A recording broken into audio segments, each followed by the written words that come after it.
أعوذ بالله من الشيطان الرجيم. بسم الله الرحمن الرحيم. يا أيها الذين آمنوا اتقوا الله وقولوا قولا سديدا يصلح لكم أعمالكم ويغفر لكم ذنوبكم ومن يطع الله ورسوله فقد فاز فوزا عظيما. وقال جل وعلا في موضع آخر: قل إن صلاتي ونسكي ومحياي ومماتي لله رب العالمين.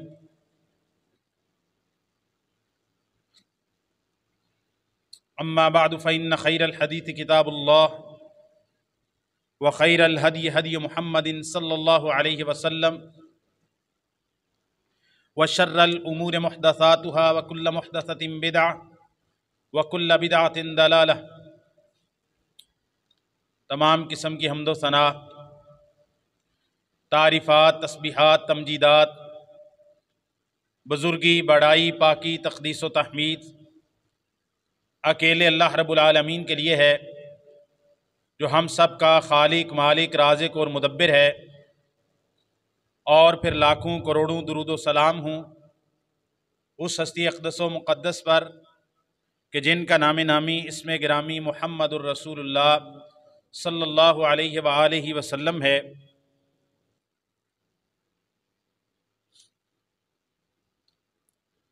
قربانی کے ایام ہیں،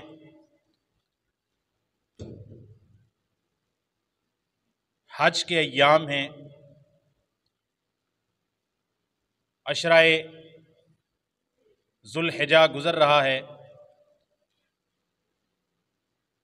بہت ہی افضل ایام سے ہم گزر رہے ہیں، بلکہ سال بھر میں سب سے زیادہ اعمال کی فضیلت کے اعتبار سے اگر کوئی دن ہے تو وہ ذوالحجہ کے پہلے 10 دن ہیں، جیسا کہ گزشتہ خطبہ میں آپ کے سامنے بیان کیا تھا۔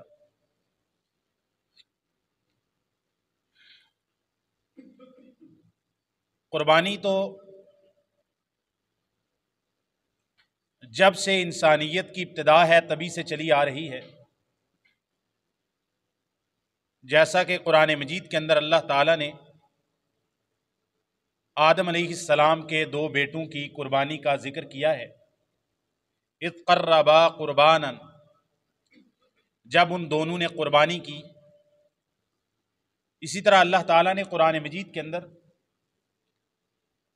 ہر امت کے لیے قربانی کا اور عبادت کا طریقہ بیان کیا ہے کہ ہر امت میں ہم نے قربانی کو رکھا تھا، لیکن منا کی قربانی جو بالخصوص حجاج کرام کرتے ہیں،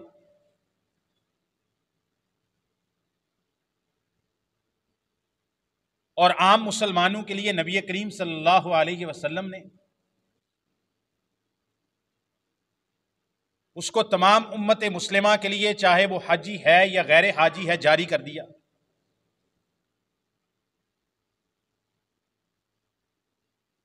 تو یہ جو منا کی قربانی ہے، اس قربانی کا پس منظر سیدنا ابراہیم خلیل الرحمن علیہ السلام اور سیدنا اسماعیل علیہ السلام، ان دونوں باپ بیٹا کی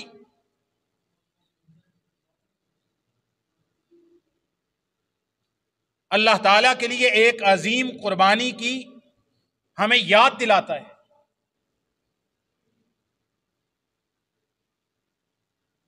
کہ جب سیدنا ابراہیم علیہ السلام کو ایک خواب آئی، اور انبیاء کی خواب چونکہ وحی ہوتی ہے، غیر نبی کی خواب کا کوئی اعتبار نہیں، وہ سچی خوابیں بھی ہیں۔ رسول اللہ صلی اللہ علیہ وسلم نے فرمایا، صحیح بخاری میں حدیث ہے، سچی باتوں میں سے، سچی خبروں میں سے مبشرات باقی ہیں۔ مبشرات کیا ہیں؟ آپ صلی اللہ علیہ وسلم نے فرمایا الرؤیا الصالحہ، اچھے خواب، سچے خواب۔ آپ صلی اللہ علیہ وسلم نے فرمایا یہ نبوت کا 46واں حصہ ہے۔ یہ صحیح بخاری کی حدیث ہے۔ تو غیر نبی کی خواب سچی بھی ہو سکتی ہے، اللہ تعالی کی طرف سے ایک پیغام بھی ہو سکتا ہے، لیکن جو نبی اور رسول کی خواب ہے وہ اللہ تعالی کی طرف سے وحی ہے۔ تو سیدنا ابراہیم علیہ السلام نے خواب دیکھا۔ انہوں نے اپنے بیٹے کو کہا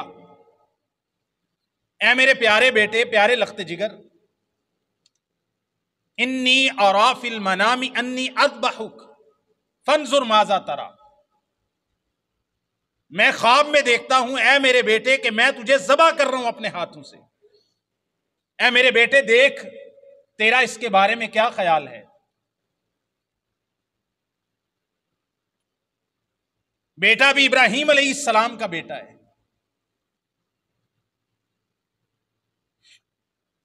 بیٹا بھی نبی بیٹا ہے، بیٹے کو بھی اچھی تربیت ملی ہے اور اللہ تعالیٰ کا فضل ہے اس پر۔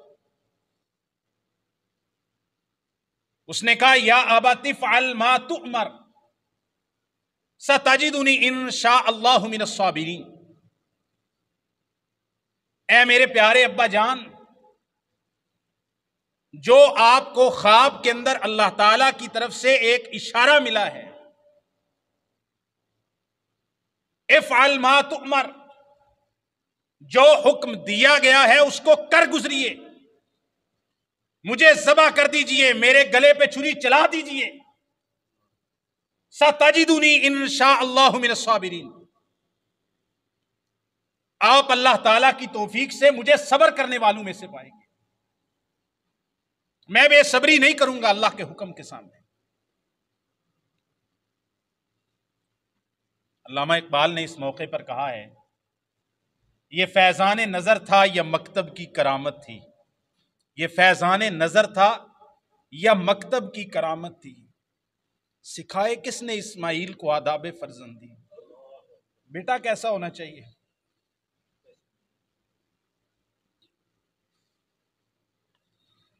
ہم جب قربانی کرتے ہیں، اچھا جانور خریدنا، اس میں عیوب کو دیکھنا کہ اس میں فلاں فلاں عیب نہیں ہونا چاہیے ورنہ قربانی نہیں ہوگی۔ 4 اجناس میں قربانی کرنی ہے اور کسی جنس میں قربانی نہیں کرنی۔ اس کی عمر کو دیکھنا ہے کہ دوندا اور مسنہ ہونا چاہیے، جانور خوبصورت ہونا چاہیے، دل کو بھاتا ہو، دیکھنے والوں کو خوش کرتا ہو، اور 10 دن کے لیے اپنے بال ناخن کاٹنے کو روک لینا۔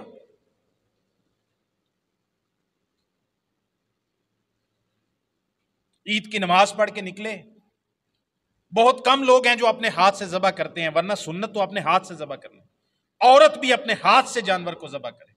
رسول اللہ صلی اللہ علیہ وسلم کے زمانے میں صحابیات اپنے ہاتھ سے جانور ذبح کرنے کی مثالیں موجود ہیں۔ ہمارے تو فقہ کے اندر قواعد آگے نا کہ عورت ذبح نہیں کر سکتی، بلکہ ہمارے معاشرے میں جانور مر رہا ہو، مر جائے، حرام ہو جائے، لیکن عورت چھری پھیرے گی تو وہ پہلے تو شاید اس نے مر کے حرام ہونا تھا، عورت کے چھری پھیرنے سے پتہ نہیں مکروہ یا حرام پہلے ہی ہو جائے گا۔ عجیب و غریب قسم کے تصورات پال رکھے ہیں۔ قربانی عید الاضحیٰ کی نماز پڑھ کے نکلے، قصاب کو بلایا، بہت کم لوگ اپنے ہاتھ سے ذبح کرتے ہیں، اکثر لوگ قصاب کے ہاتھ سے ذبح کرواتے ہیں۔ اس نے تکبیر پڑھی،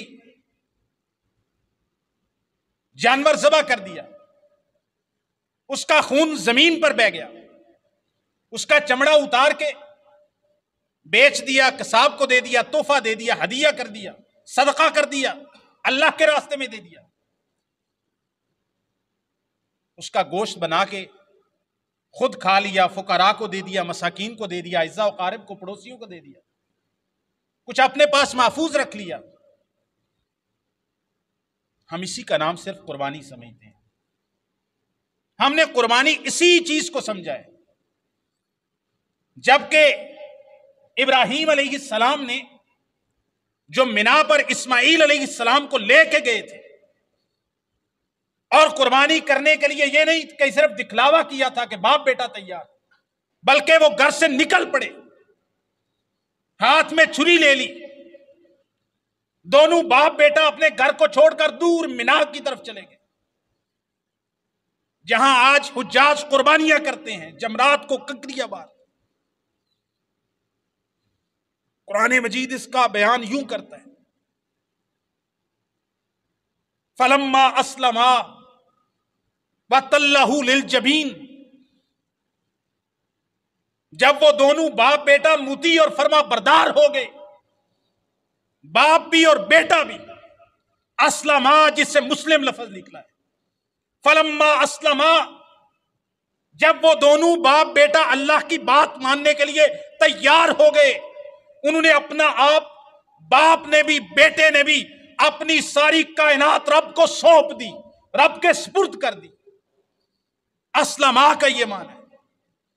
اور اس سے پہلے بھی اللہ تعالیٰ نے ابراہیم علیہ السلام کو کہا تھا، جو میں نے پچھلے خطبے میں شاید ذکر کیا، اس سے پچھلے خطبے میں، اذ قال له ربه اسلم قال اسلمت لرب العالمین. جب ابراہیم علیہ السلام کو ان کے رب نے کہا اے ابراہیم اسلم، آپ مطیع ہو جائیے، فرما بردار ہو جائیے، اللہ تعالیٰ کا ہر حکم ماننے کے لیے تیار ہو جائیے، ابراہیم علیہ السلام نے فرمایا اسلمت لرب العالمین، تمام جہانوں کے رب کے لیے میں نے اپنے آپ کو جھکا دیا، سپرد کر دیا، اپنا سب کچھ میں نے رب کو سونپ دیا. یہ ہے ابراہیم علیہ السلام کی سیرت. فلما اسلما وتلہ للجبین، لے کر نہیں گئے، صرف مطیع ہو گئے، حکم مان لیا، گھر سے نکل پڑے. وتلہ للجبین، اور ایک پہلو پر ابراہیم علیہ السلام نے اپنے بیٹے کو لٹا دیا، جیسے ذبح کرتے ہیں کسی چیز، ذبح کرنے لگے. نادیناہ ان یا ابراہیم قد صدقت الرؤیا انا کذالک نجزی المحسنین. کیسی ذات ہے ابراہیم علیہ السلام، کیسی ذات ہے ابراہیم علیہ السلام، کیسی شخصیت ہے ابراہیم.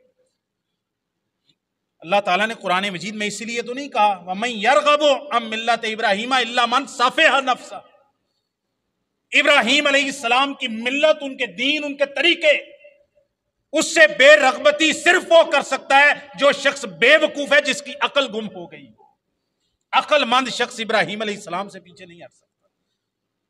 ابراہیم علیہ السلام، ان ابراہیم کان امتن، امت ایک گروہ کو کہتے ہیں، ایک جماعت کو کہتے ہیں. اللہ تعالیٰ نے قرآن مجید میں اکیلے ابراہیم علیہ السلام کو امت کہا ہے، اکیلے امت. ان ابراہیم کان امتن، ابراہیم علیہ السلام اکیلے امت تھے. امت کا ایک دوسرا معنی پیشوا تھے، لیڈر تھے. قیامت تک کے لیے آنے والی جتنی انسانیت ہے، ابراہیم علیہ السلام ان کے لیے ملت ابراہیم کے بانی کے اعتبار سے یا اس کی بنیاد رکھنے والے کے اعتبار سے ابراہیم علیہ السلام کو پیشوا اور لیڈر اور رہنما قرار دے دیا. یہاں تک کہ نبی کریم صلی اللہ علیہ وسلم ان کو بھی حکم دیا گیا ان اتبع ملت ابراہیم حنیفہ. اے میرے پیارے حبیب صلی اللہ علیہ وسلم، آپ نے بھی ملت ابراہیم کی پیروی کرنی ہے. اوپر سے آواز آئی قد صدقت الرؤیا، اے ابراہیم علیہ السلام آپ نے خواب کو سچ کر دکھایا، اللہ کا حکم ماننے کا حق ادا کر دیا. ہم ایسے ہی نیکوکاروں کو بدلہ دیا کرتے ہیں. وَفَدَيْنَاهُ بِذِبْحٍ عَظِيمٍ، ایک بڑا عظیم الشان ذبیحہ عطا کیا ان کو، مینڈے کی شکل میں یا کسی بھی بکرے چھترے کی شکل میں.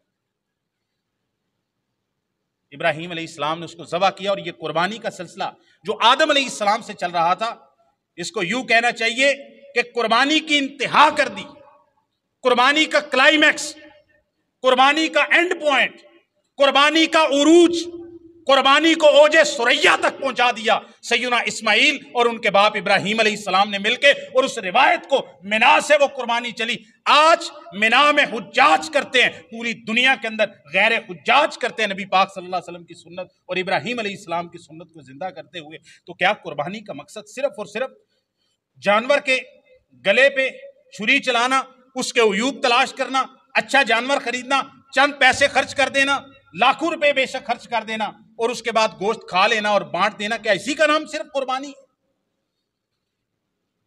بنیادی دین، بنیادی فلسفہ قربانی کا، بنیادی فلسفہ قربانی کا ایک لفظ میں بیان کیا جائے نا تو وہ یہ ہے، ابراہیم علیہ السلام کی زندگی میں کہ خدا کے لیے کائنات کی ہر چیز کو چھوڑا جا سکتا ہے، کائنات کی کسی بھی چیز کے لیے خدا کو نہیں چھوڑا جا سکتا ہے۔ یہ سارا فلسفہ ابراہیم علیہ السلام کا، اور یہی آیت کریمہ میں نے تلاوت کی ہے جس میں اللہ تعالیٰ یہ پیغام دے رہے ہیں۔ قل، سورہ المائدہ کے اندر اللہ تعالیٰ فرماتے ہیں، قل، اے میرے پیارے حبیب صلی اللہ علیہ وسلم آپ فرما دیجئے، ان صلاتی، بے شک میری نماز، و نسکی، اور میری قربانی،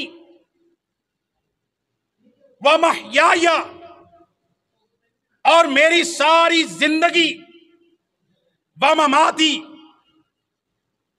اور میرا مرنا، میری نماز، میری قربانی، میرا زندہ رہنا، میرا مرنا کس کے لیے ہے؟ للہ رب العالمین، میں نے سب کچھ رب کے سپرد کر دیا، رب کو سونپ دیا سب کچھ، اپنی نماز بھی، اپنی عبادات بھی، اپنی قولی عبادات، اپنی بدنی عبادات، اپنی مالی عبادات، ہر چیز میں نے رب کو سونپ دی، اس کے سپرد کر دی۔ میں نے اپنی ساری زندگی رب تعالیٰ کے نام کر دی، اور میں نے یہ کہہ دیا رب سے کہ اللہ اگر میرا مرنا بھی ہے تو تیرے نام پہ ہے۔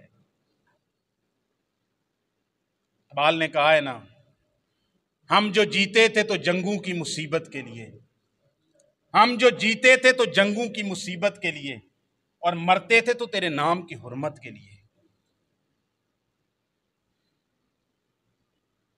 تھے ہم ایک تیرے مار کا آراؤں میں، خشکیوں میں کبھی لڑتے تھے کبھی دریاؤں میں، دیں اذانے کبھی یورپ کے کلیساؤں میں، کبھی افریقہ کے تپتے ہوئے صحراؤں میں، شان آنکھوں میں نہ جچتی تھی جہاں داروں کی، کلمہ پڑھتے تھے ہم چھاؤں میں تلواروں کی۔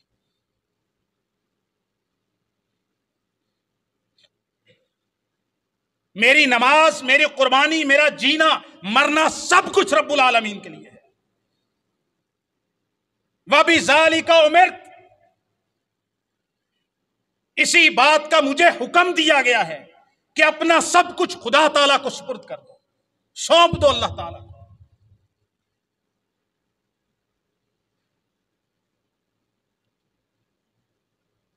قربانی کا پہلا سبق ابراہیم علیہ السلام کی زندگی، ان کی سیرت، اس کو پڑھنا ہے، سیکھنا ہے، اور اس کے مطابق اپنے آپ کو ڈھالنا ہے۔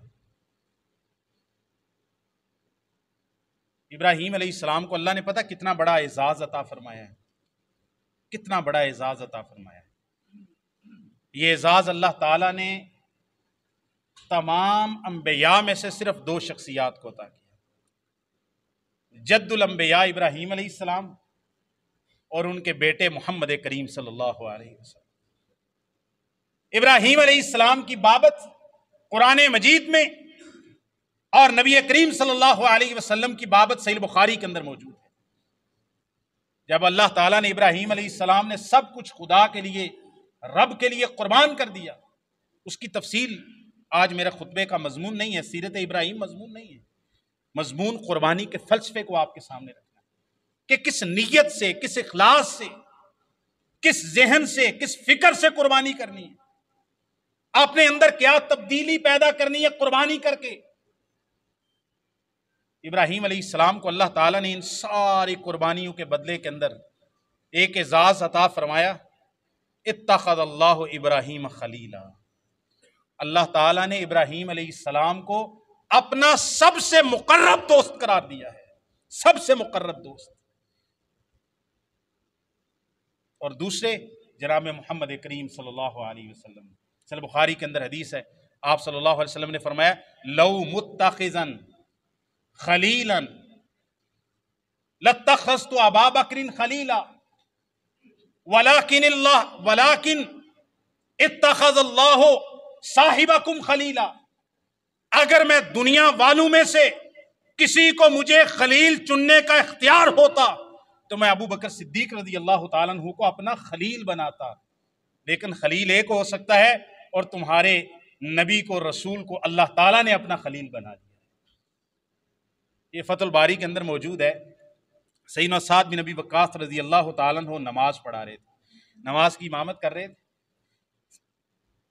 تو ایک شخص کوئی نیا مسلمان ہوا تھا، اس کو نہیں پتا تھا کہ نماز میں کلام نہیں کرتے، تو نماز میں کلام سیدنا سعد بن ابی وقاص تلاوت کر رہے تھے، نماز میں جہری قرات تھی، تو اس میں یہ آیت آئی کہ ابراہیم علیہ السلام کو اللہ تعالیٰ نے اپنا خلیل چن لیا ہے۔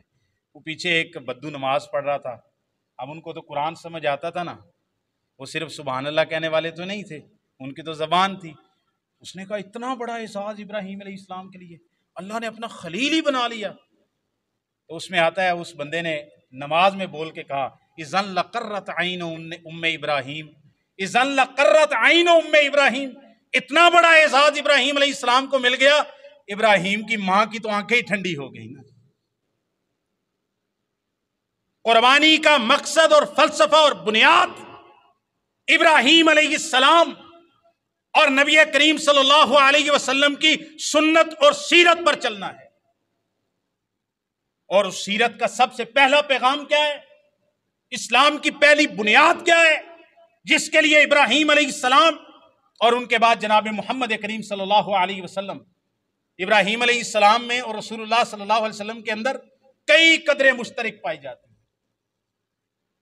ان کو بھی عراق شہر سے نکالا گیا، ہجرت پر مجبور کیا گیا، نبی کریم صلی اللہ علیہ وسلم کو مکہ شہر سے ہجرت پر مجبور کیا۔ ابراہیم علیہ السلام کا سبب کیا تھا اپنے عراق بابل شہر سے نکالے جانے کا یا ہجرت کرنے کا؟ کہ وہ ایک اللہ کی وحدانیت اور توحید کی طرف بلاتے تھے۔ اور نبی کریم صلی اللہ علیہ وسلم کے ہجرت پر مجبور کیے جانے کا سبب کیا تھا؟ کہ آپ سارے مکہ والوں کو کہتے تھے کہ اے دنیا والو، اے عرب والو، ایک اللہ کی عبادت کرو، ایک اللہ کی عبادت کرو، تفلحوا فلاح پا جاؤ گے، کامیاب ہو جاؤ گے۔ عقیدہ توحید بنیاد ہے ابراہیم علیہ السلام کی سیرت کا، ان کی ملت کا، جس کو آگے بڑھایا محمد کریم صلی اللہ علیہ وسلم، جس کو کمال تک پہنچایا ابراہیم علیہ السلام کی سیرت کو محمد کریم صلی اللہ علیہ وسلم۔ اللہ تعالیٰ قرآن مجید کے اندر فرماتے ہیں وَمَا خَلَقْتُ الْجِنَّ وَالْإِنسَ إِلَّا لِيَعْبُدُونَ، میں نے جن اور انسانوں کو صرف اپنی عبادت کے لیے پیدا کیا۔ نبی کریم صلی اللہ علیہ وسلم نے فرمایا، صحیح بخاری اور مسلم کے اندر حدیث ہے، من شہد اللہ الہ الا اللہ وان محمدا رسول اللہ وان عیسی عبد اللہ ورسولہ وکلمتہ القاها الى مریم وروح منہ والجنت حق والنار حق ادخلہ اللہ الجنت علی ما کان من العمل۔ جس بندے کے 5 اعتقادات ہوں، 5 باتوں کی گواہی دے، ایک اللہ تعالیٰ کی وحدانیت کی، اللہ کے علاوہ کسی کی عبادت جائز نہیں ہے، دوسری محمد کریم صلی اللہ علیہ وسلم کو اللہ تعالیٰ کا بندہ اور رسول تسلیم کرے، اس کا معنی یہ ہے اللہ کے علاوہ کسی کی عبادت جائز نہیں اور محمد کریم صلی اللہ علیہ وسلم کے علاوہ کسی کی اتباع اور فرما برداری جائز نہیں ہے۔ تیسری بات، عیسیٰ علیہ السلام کو اللہ تعالیٰ کا بندہ مانے، اللہ کا رسول مانے، اللہ کا کلمہ مانے جو اللہ تعالیٰ نے مریم علیہ السلام کی طرف جبریل کے ذریعے دے کے بھیجا تھا، اللہ تعالیٰ کی طرف سے بھیجی ہوئی روح مانے۔ اور چوتھی بات، جنت کو حق مانے اور جہنم کو حق مانے کہ جنت بھی ہے جہنم بھی ہے۔ جو 5 باتوں کا اعتقاد رکھتا ہو نا، اللہ کے ساتھ شرک نہ کرتا ہو، رسول اللہ صلی اللہ علیہ وسلم کی رسالت اور نبوت کو مانتا ہو، عیسیٰ علیہ السلام کے بارے میں عیسائیوں والا اور یہودیوں والا غلط عقیدہ نہ رکھتا ہو بلکہ صحیح عقیدہ رکھتا ہو، جنت کو حق مانتا ہو یعنی آخرت پر اس کا ایمان ہو، جہنم کو حق مانتا ہو آخرت پر ایمان ہو۔ رسول اللہ صلی اللہ علیہ وسلم نے فرمایا ادخلہ اللہ الجنت علی ما کان من العمل، اس کے جیسے بھی اعمال ہوں گے اللہ تعالیٰ اس کو جنت میں داخل کرے گا۔ یہ صحیح بخاری مسلم کی حدیث میں نے پڑھی۔ نبی کریم صلی اللہ علیہ وسلم جو دعوت لے کے آئے، جو پیغام لے کے آئے، جو بنیادی پیغام ہے آپ صلی اللہ علیہ وسلم کا، پہلا پیغام توحید کا پیغام ہے۔ آج بہت ساری باتیں کی جاتی ہیں، امت مسلمہ زوال کا شکار کیوں ہے؟ امت مسلمہ میں زوال کیوں ہے؟ امت مسلمہ نیچے کی طرف کیوں جا رہی ہے؟ کوئی ٹیکنالوجی کی بات کرتا ہے، کوئی کہتا ہے ہم سپیس شپ پروگرام میں پیچھے رہ گئے، کوئی کہتا ہے جی ناسا کا اتنا بجٹ ہے جتنا 5 10 20 50 اسلامی ممالک کا بھی نہیں ہے۔ مسلمانوں کے پیچھے رہنے کی یہ بنیادی وجہ نہیں ہے، بنیادی وجہ یہ ہے، غور کر کے دیکھیے، جذباتی جملہ نہ سمجھیے، امت مسلمہ جو 2 ارب کے قریب کلمہ پڑھنے والے لوگ ہیں، عقیدہ توحید جو خالص عقیدہ توحید ہے نا، اس پر جمے رہنے والے لوگ آپ کو آٹے میں نمک کے برابر ملیں گے۔ جس امت مسلمہ کے زوال کی آپ بات کر رہے ہیں، پیغمبر کریم صلی اللہ علیہ وسلم کی دعوت کو ہی بلا دیا۔ مشرکین مکہ نے کیا کیا تھا؟ صحیح بخاری کے اندر عبداللہ ابن عباس رضی اللہ تعالیٰ عنہما کی روایت پڑھیے، جب نبی کریم صلی اللہ علیہ وسلم مکہ فتح کرنے کے بعد بیت اللہ کے اندر داخل ہوئے، آپ صلی اللہ علیہ وسلم نے دیکھا کہ بہت سارے بت بنائے ہوئے ہیں، اور ظالم مشرک مکہ کے مشرکوں نے اتنے ظالم تھے، 2 بت، ایک سیدنا ابراہیم علیہ السلام کا بنایا ہوا تھا اور ایک اسماعیل علیہ السلام کا، ان کے ہاتھ میں قسمت آزمائی کے پانسے کے تیر پکڑائے ہوئے تھے۔ رسول اللہ صلی اللہ علیہ وسلم نے فرمایا اللہ تعالیٰ ان مشرکین کو تباہ و برباد کرے، یہ جانتے تھے کہ ابراہیم علیہ السلام نے کبھی یہ قسمت آزمائی اور کبھی پانسے کے تیروں کے ساتھ جوئے نہیں کھیلے ہیں۔ ابراہیم علیہ السلام کی نام کے بت بنائے ہوئے، جو بیت اللہ کی تعمیر نو ابراہیم علیہ السلام نے ایک اللہ کی عبادت کے لیے کی تھی، 2-3 ہزار سال گزرنے کے بعد عمر ابن لحی، صحیح بخاری کے اندر حدیث ہے، سب سے پہلے مکہ کے اندر یہ بت لے کے آنے والا بدبخت عمر ابن لحی تھا۔ رسول اللہ صلی اللہ علیہ وسلم نے فرمایا سب سے پہلے مکہ اور عرب کے اندر، یہ شام کی سرزمین میں گیا، کہیں یمن شام آگے، اس نے دیکھا کہ وہاں پر لوگ بتوں کی اور دوسری چیزوں کی پوجا کرتے ہیں، یہ وہاں سے بت لے کے آگے۔ یہ سب سے پہلے بت پرستی شروع کروانے والا عمر ابن لحی تھا۔ رسول اللہ صلی اللہ علیہ وسلم سے تقریباً یہ 200-250-300 سال پہلے گزرا ہے، مختلف روایات ہیں اس کے بارے میں، بہرحال تاریخی روایات ہیں، اس کا کوئی اعتبار نہیں ہوتا۔ عمر ابن لحی یہ تو صحیح بخاری موجود ہے۔ مشرکین مکہ کیا کر رہے تھے کہ ابراہیم علیہ السلام، اسماعیل علیہ السلام کے بت بنا کے پوج رہے تھے، لات منات بھی تھے ابراہیم اور اسماعیل علیہ السلام، یہ صحیح بخاری موجود ہے۔ ہم کیا کر رہے ہیں؟ ناراض نہیں ہونا، سوچنا ہے، غور کرنا ہے، کیا ہم صلحاء کی قبروں کے طواف نہیں ہمارے معاشرے میں ہو رہے؟ اولیاء اللہ کی قبروں کے سجدے نہیں ہو رہے؟ آدمی کو اپنے گھر کے ساتھ پڑوس میں مسجد موجود ہے، نماز پنج گانا کے لیے اس کو توفیق نہیں کہ وہ شخص اپنے گھر سے چلے اور مسجد میں آ کے رب کے سامنے اپنی اس عزت کی جگہ کو جھکا دے اور اپنے آپ کو رب کے سامنے ذلیل ثابت کر دے، تو عزت والا ہے، میں ذلت والا ہوں. یہ توفیق نہیں. لیکن کئی 100 میل کے سفر کر کے بستیوں کے نام نہیں لینا چاہتا. کوئی یہ کشمیر کی طرف جا رہا ہے اور کوئی ملتان اور سندھ کی اور لاہور کی طرف جا رہا ہے. پورے پورے قافلے جا رہے ہیں، عورتیں اور مرد جا رہے ہیں، بچے جا رہے ہیں. انڈیا اور پاکستان کی آپس میں بنتی نہیں، لیکن اجمیر شریف دا ویزا مل جاتا ہے. آپ کو پتا ہے اجمیر شریف پورا مجھے ایک بھائی بتا رہے تھے، اس نے کہا ایک دوست ہیں بہت بڑے کاروباری ہیں، اللہ کا دیا ہوا بڑا ہی مال ہے بندے کے پاس. اس نے کہا میں نے ان کو کئی دفعہ کہا آپ حج عمرے پہ نہیں جاتے، کبھی کوئی جی بس بلاوا تو فلاں نہیں آیا. تو کہتے ہیں ایک دفعہ اجمیر شریف سے ہو کے آ گئے ہیں، 2 دفعہ. ایک دفعہ بختیار کاکی کا انڈیا کے اندر دہلی کے اندر ان کا مزار ہے، وہاں سے ہو کے آ گئے. آپ کے دربار میں جانا نہیں ہے. یہ میں سچا واقعہ بیان کروں، مجھے کل رات کو ایک دوست نے بتایا، کھاریاں کے اندر ہم بیٹھے ہوئے. یہ میں اس طرح کے واقعات بنانے کا عادی نہیں ہوں کہ ذہن سے ایک واقعہ بنا لو پھر کو مجھے میرے دوست نے بتایا. میں اس کی پوری سند رکھتا ہوں پیچھے. اور میں نے یہ بات سن کے، ان کی بات سن کے نا، میں نے کہا انا للہ و انا الیہ راجعون.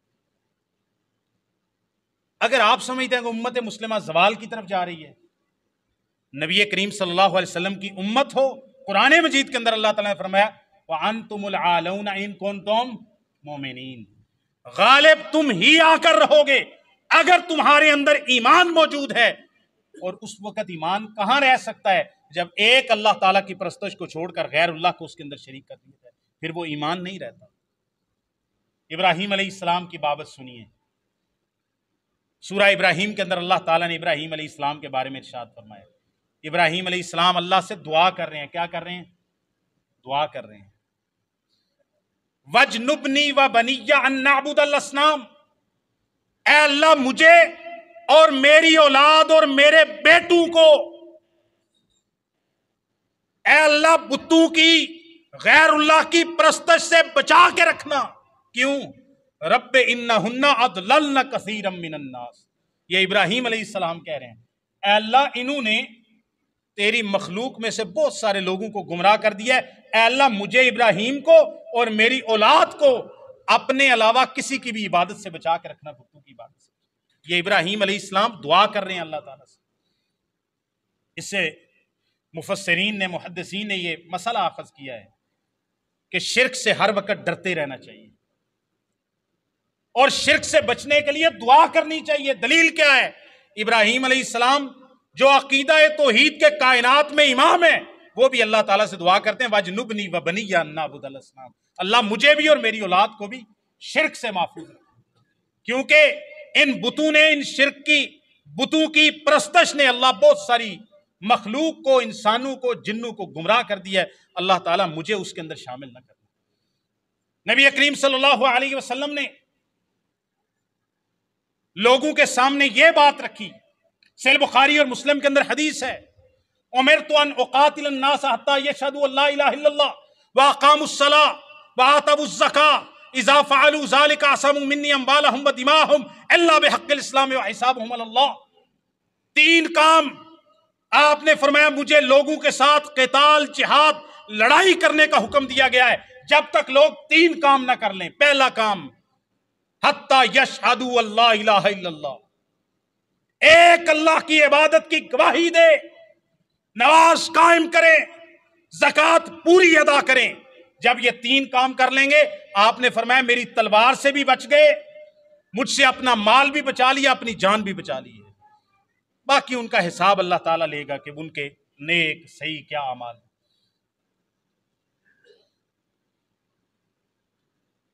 سیدنا یعقوب علیہ السلام، سیدنا یعقوب علیہ السلام سیدنا ابراہیم علیہ السلام کے کیا لگتے ہیں جی؟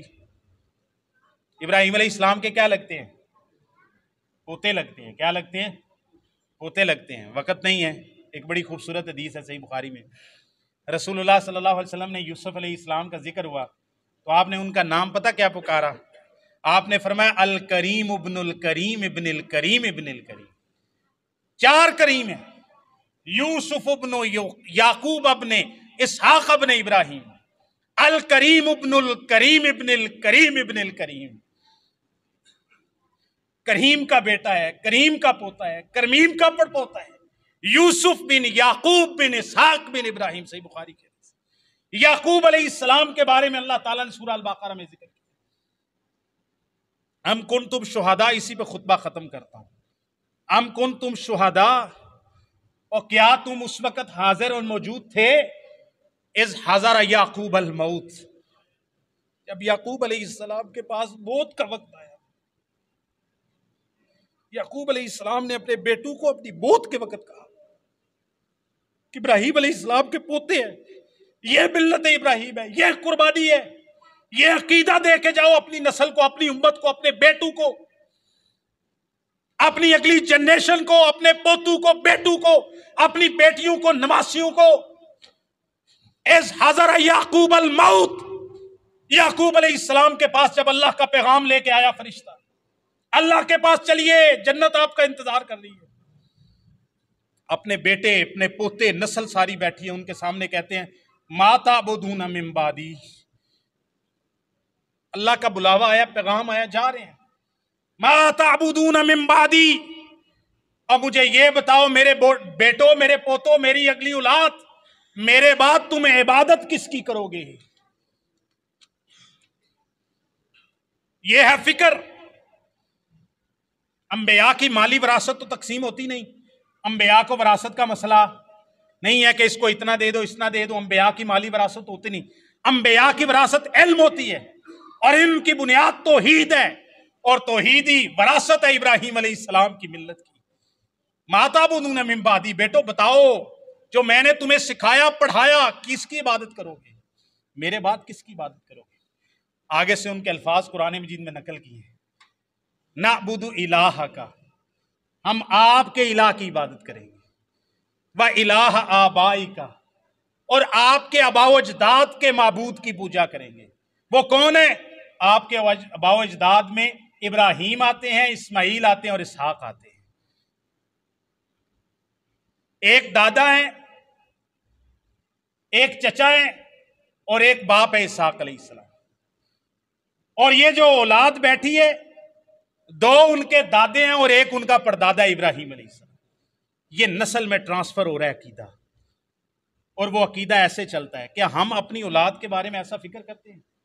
اللہ تعالیٰ ہمیں سب کو بری موت سے بچائے، اللہ تعالیٰ سب کو صحت و عافیت عطا فرمائے۔ کہ ہم نے بھی کبھی ایسا منظر دیکھا ہے کہ کوئی دنیا سے جا رہا اور اس کو اتنی فکر ہو کہ وہ سارے گھر والوں کو پاس بٹھایا ہو اور بٹھا کے پوچھ رہا ہو کہ مجھے بتاؤ کہ میرے بعد کہیں اللہ کے رسول صلی اللہ علیہ وسلم کا دین تو نہیں چھوڑ دو گے؟ یہ فکر پیدا کرے۔ اِنَّ صلاتی، جو خطبے میں میں نے آیت پڑھی تھی، قربانی کا مقصد اصل میں یہ چیز ہے۔ اِنَّ صلاتی، میری، ترجمہ میرے نال کرو، اِنَّ صلاتی، بے شک میری، و نسکی، اور میری، و محیائی، اور میری زندگی، و مماتی، اور میرا مرنا، کس کے لیے؟ للہ رب العالمین، سب کچھ کس کے لیے؟ اللہ رب العالمین۔ اس کو ورد بنا لو، اس کا وظیفہ بنا لو۔ وظائف تلاش کرتے ہیں نا، کوئی اچھا وظیفہ بتا دے، یہ ہے وظیفہ کرنے کا۔ اور آخر میں ایک بات کر دوں، نبی پاک صلی اللہ علیہ وسلم جب قربانی کے جانور کو ذبح کرتے تھے نا، تو آپ کو پتہ ہے اور بھی دعائیں پڑھتے تھے، ان میں سے ایک قرآن مجید کی یہ آیت بھی پڑھتے تھے قربانی کے جانور کو ذبح کرتے ہوئے، اِنَّ صَلَاتِي وَنُسُكِي وَمَحْيَايَ وَمَمَاتِي لِلَّهِ رَبِّ العالمین۔ یہ ہے قربانی، یہ ہے مقصد قربانی کا۔ ایک اللہ کے ہو جاؤ، سب کچھ اللہ کو سپرد کر۔ ہمارا جینا مرنا سب کچھ اللہ کے لیے ہے۔ اگر سب کچھ اللہ کے لیے نہیں ہے، باقی ساری دنیا داری اپنی مرضی کی، سارے معاملات، جینا مرنا، خوشی غمی، ہر چیز رسوم و رواج، برادری اور علاقے اور معاشرے کے مطابق، ماحول کے مطابق۔ اور قربانی کے وقت کہا بسم اللہ اللہ اکبر، یہ قربانی نہیں ہے، یہ قربانی کا فلسفہ نہیں سمجھا۔ اللہ تعالی ہمیں ابراہیمی بنائے، اللہ تعالی ہمیں ابراہیمی بنائے، اللہ تعالی ہمیں محمدی بنائے صلی اللہ علیہ وسلم، اللہ تعالی ہمیں ربانی بنائے، رب والا بنائے، اللہ تعالی ہمیں اپنے علاوہ کسی اور کا محتاج، اپنے علاوہ کسی کے سامنے اللہ تعالی ہمیں جھکنے کی توفیق ہی نہ دے۔ ایاک نعبد و ایاک نستعین اہدنا الصراط المستقیم۔ ایک اللہ کی عبادت ہے، ایک اللہ سے مانگنا ہے، اور جب ایک اللہ کی عبادت کریں گے، ایک اللہ سے مانگیں گے، سیدھا راستہ بھی اللہ تعالیٰ ہی دکھائے گا۔ اللہ تعالیٰ آپ سب کی، ہم سب کی، تمام مسلمانوں کی اللہ تعالیٰ قربانیاں قبول فرمائے، اللہ تعالیٰ بیماروں کو شفا عطا فرمائے، اللہ تعالیٰ فوت شدگان کی مغفرت فرمائے، اللہ تعالیٰ ہمارے عقیدوں اور اعمال کی اصلاح فرمائے۔ وما توفیقی الا أعوذ بالله من الشيطان الرجيم بسم الله الرحمن الرحيم